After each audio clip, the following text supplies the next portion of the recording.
Assalamualaikum warahmatullahi wabarakatuh. Selamat siang Pak Puju dan teman-teman. Perkenalkan, nama saya Juan dengan NIM 10120020078. Jadi pada kesempatan kali ini, saya dan teman-teman akan mempresentasikan mengenai isu masalah yang telah kami pilih, yaitu mengenai polusi udara di Indonesia. Di presentasi kali ini kita membaginya itu menjadi 6 konten. Yang pertama itu kita akan menjelaskan mengenai pengertian polusi udara, yang kedua dampak dari polusi udara, yang ketiga kondisi udara di Indonesia, yang keempat mengapa Indonesia bisa mencapai kondisi tersebut, terus yang kelima upaya yang telah dilakukan untuk mengatasi polusi udara, dan yang bagian terakhir itu tentang solusi umum.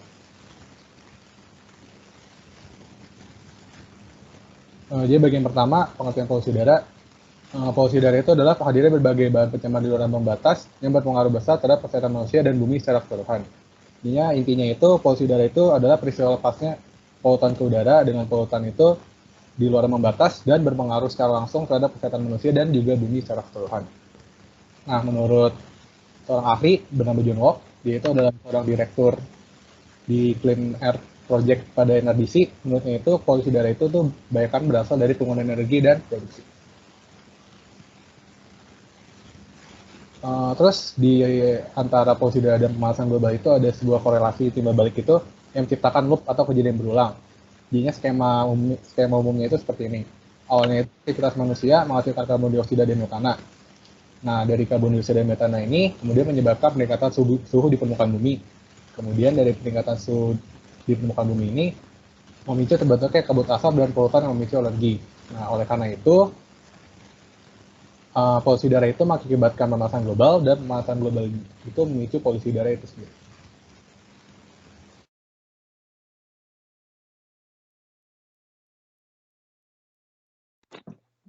Oke, nama saya Josephine Tania dan saya akan melanjutkan presentasi di bagian selanjutnya, yaitu apa dampak dari polusi udara.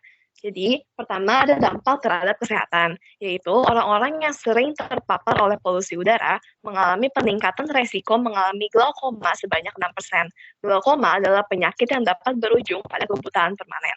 Selanjutnya, ada dampak terhadap kematian. WHO mencatat bahwa polusi udara mengakibatkan 7 juta kasus kematian dini per tahun. Penyebabnya beragam, seperti penyakit stroke, jantung, paru obstruktif kronik, kanker paru-paru, hingga infeksi saluran pernapasan akut. Dan terakhir, ada dampak terhadap kehidupan hewan.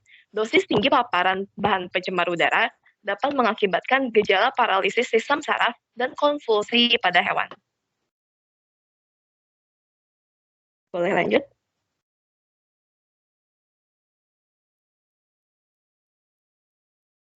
Kemudian, ada beberapa cara dari bahan polusi udara untuk masuk ke dalam tubuh. Ada 3, yaitu inhalasi, ingesti, dan penetrasi. Inhalasi adalah masuknya bahan pencemar lewat sistem pernapasan. Ingesti adalah masuknya bahan pencemar ke saluran pencernaan. Dan penetrasi kulit adalah masuknya bahan pencemar lewat pori-pori kulit.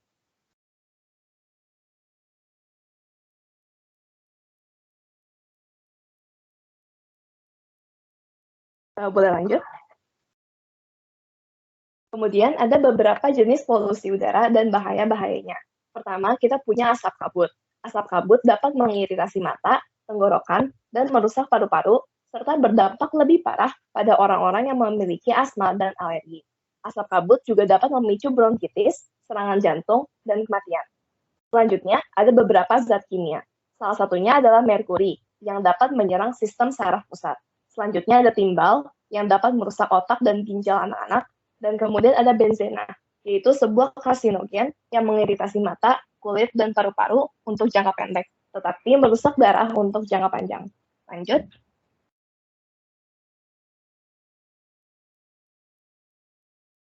Lalu ada gas rumah kaca. Gas rumah kaca yang paling terkenal ada 3, yaitu karbon dioksida, lalu ada metana yang jauh lebih kuat dan destruktif dari karbon dioksida, dan HFC atau hidrofluorokarbon yang ribuan kali lebih kuat dari karbon dioksida untuk memerangkap hangat. Selanjutnya, ada particulate matter 2.5 atau PM2.5. PM2.5 ini berukuran sangat kecil, bahkan 30 kali lebih kecil dari rambut manusia, sehingga dapat sangat mudah masuk ke sistem pernafasan dan mencapai paru-paru. Akibat jangka pendek dari PM2.5 adalah iritasi mata, hidung, tenggorokan, paru-paru, batuk dan bersin, serta kesulitan bernafas. Akibat jangka panjangnya adalah dapat terkena bronkitis, perusak paru-paru, hingga kematian.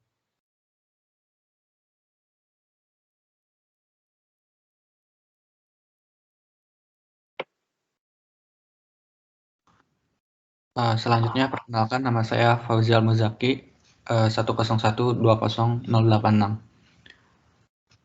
Selanjutnya ada mengenai bagaimana kondisi udara di Indonesia. Berdasarkan Air Quality Life Index-nya, Indonesia berada pada peringkat ke-20 sebagai negara dengan kualitas udara terburuk di dunia. Lebih dari itu, kualitas udara Indonesia terus menurun sejak 2 dekade terakhir. WHO menetapkan rata-rata konsentrasi per tahun dari polutan udara atau particulate matter atau PM2.5 tidak boleh melebihi 10 mikron per meter kubik. Namun, daerah-daerah di Indonesia kebanyakan sudah melebihi batas tersebut. Akibatnya, 91% penduduk Indonesia tinggal di daerah dengan tingkat polusi udara di atas batas aman. Di antaranya, 48 juta penduduk tinggal di daerah Jawa Barat dengan PM2.5 bernilai 41 mikron per meter kubik, dan 10,4 juta penduduk tinggal di daerah Jakarta dengan PM2.5 bernilai 52 mikron per meter kubik. Buruknya kualitas udara berpengaruh juga terhadap usia harapan hidup. Usia harapan hidup masyarakat terpotong sebanyak 2 tahun rata-rata. Namun terdapat beberapa daerah dengan dampak lebih signifikan daripada rata-ratanya. Dengan pengurangan usia, harapan bisa mencapai 6 tahun. Contohnya Jakarta.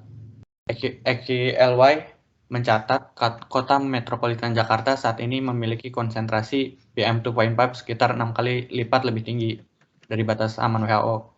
Jika kondisinya terus memburuk, maka sekitar 10,4 juta penduduk Jakarta bisa kehilangan usia harapan hidup selama 5,5 tahun. Lanjut. Baik, perkenalkan, nama saya Natasha. Saya akan melanjutkan sesi pemaparan. Kalau tadi kita udah melihat bagaimana kondisi kualitas udara Indonesia secara nasional yang ternyata cukup mengkhawatirkan, sekarang kita akan melihat bagaimana Indonesia sendiri bisa mencapai kondisi tersebut. Nah, pada kesempatan kali ini kita akan bahas khususnya faktor-faktor yang menyebabkan polusi udara di Jakarta secara khusus. Karena di internet sendiri tuh baru mudah ditemukan berita mengenai Jakarta, dan harapannya dengan melihat permasalahan di Jakarta, kita bisa mendapatkan gambaran umum dari permasalahan Indonesia secara nasional. Nah, mungkin kalau sempat menduduki peringkat pertama sebagai kota terkotor di dunia. Pada tahun yang sama juga, data Dinas Lingkungan Hidup sempat mengeluarkan data mengenai faktor polusi udara yang ternyata kontributor utamanya sendiri adalah transportasi darat yang mengambil angka sangat besar, 75%. Kemudian ada aspek lainnya dengan angka yang relatif jauh lebih kecil, ada pembangkit listrik, pembakaran industri, dan pembakaran domestik. Nah, dengan sekarang maju ke tahun 2021, di mana kita sekarang ada di situasi pandemi, kita bisa bertanya kembali bagaimana kualitas udara di kota Jakarta. Apakah justru membaik dengan berkurangnya aktivitas transportasi dan orang-orang di perkotaan. Nah, faktanya polusi udara di Jakarta itu tetap tinggi, terutama dengan tingginya kadar PM2,5. Nah, mengapa kualitas udara di Jakarta justru tidak membaik di masa PPKM? Jika kita meninjau kontributor lain yang pada data 2019 lalu terdapat kontributor yang mengambil angka kecil, nah justru kontributor tersebut yang mengambil peran signifikan pada masa sekarang. Lagi-lagi kontributornya itu ada pembangkit listrik, kemudian industri, pembakaran sampah, dan konstruksi. Faktanya juga polusi udara di masa pandemi, khususnya Jakarta, pada pagi hari itu katanya cukup meningkat relatifnya. Jadi pada kisaran jam 7 sampai jam 9 pagi itu polusi udara Jakarta justru memburuk dan diyakini karena pembakaran sampah yang dilakukan oleh masyarakat setempat. Nah, selain hal yang tadi disebut, ada kontributor utama yang butuh disoroti yaitu transboundary pollution. Jadi transboundary sendiri itu berarti lintas, translintas, dan boundary wilayah, lintas wilayah. Jadi ada fakta menarik yaitu polusi udara di Jakarta pada masa pandemi justru dikotori oleh PLTU Suralaya yang berada di Banten. dan kita tahu Banten ada di luar Jakarta. Nah, foto satelit menunjukkan bahwa PLTU tersebut masih beroperasi secara normal, walaupun kita tahu di masa pandemi itu ada pembatasan kegiatan. Nah, polusi udara khususnya particulate matter 2,5 yang diemisikan PLTU yang dibawa angin dan mengotori udara Jakarta. Jadi dari kasus ini bisa disimpulkan bahwa kita tidak bisa meninjau masalah lingkungan atau polusi udara suatu kota hanya dengan permasalahan yang ada di dalam kota itu. Jadi kita harus sadar bahwa antar wilayah saling mempengaruhi satu sama lain dan saling menyumbangkan polusi ke wilayah lainnya.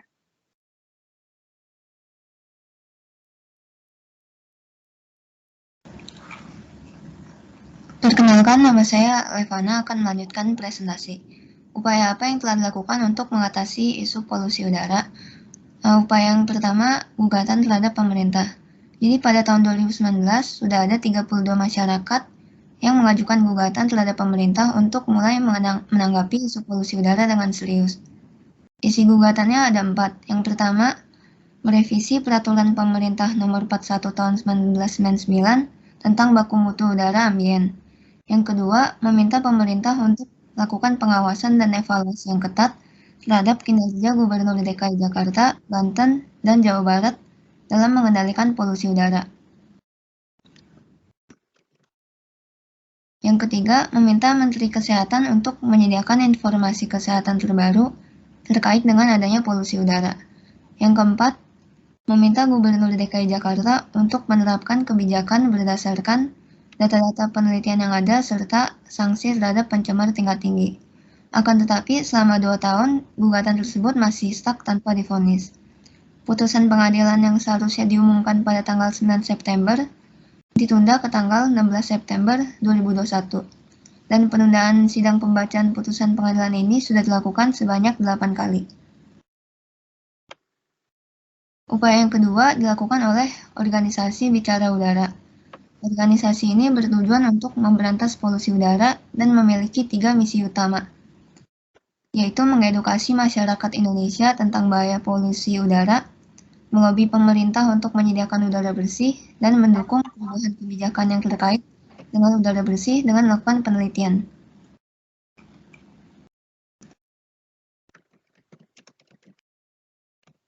Perkenalkan, nama saya Aya Sofia. Di sini kita akan melanjutkan ke subtopik yang terakhir, yaitu solusi.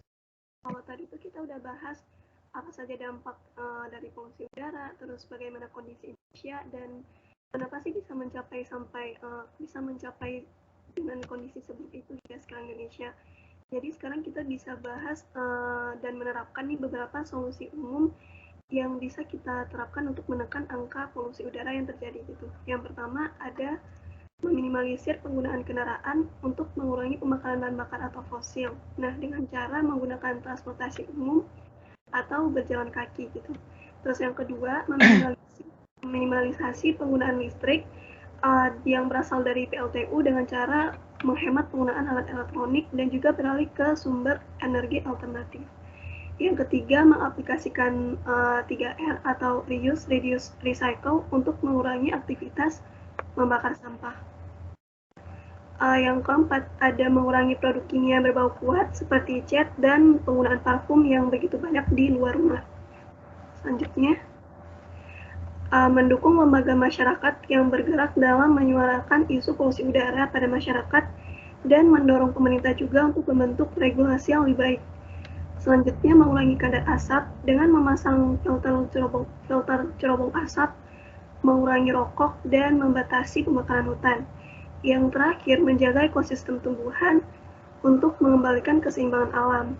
Karena kita tahu ya kalau semakin banyak tumbuhan yang kita tanam, maka semakin banyak pula oksigen yang akan dilepaskan ke udara. Dan juga pohon-pohon itu dia menyerap karbon dioksida sehingga membuat udara menjadi lebih baik gitu. Dan perlu ditekankan ini merupakan solusi, sebagian kecil solusi yang dipaparkan karena sebenarnya masih banyak banget solusi-solusi yang bisa diterapkan untuk menekan angka polusi udara di Indonesia maupun dunia. Mungkin sampai di sini saja pemaparan kami tentang polusi udara. Sekarang kita akan buka sesi tanya jawab gitu ya untuk teman-teman yang Oke, terima kasih kelompok 1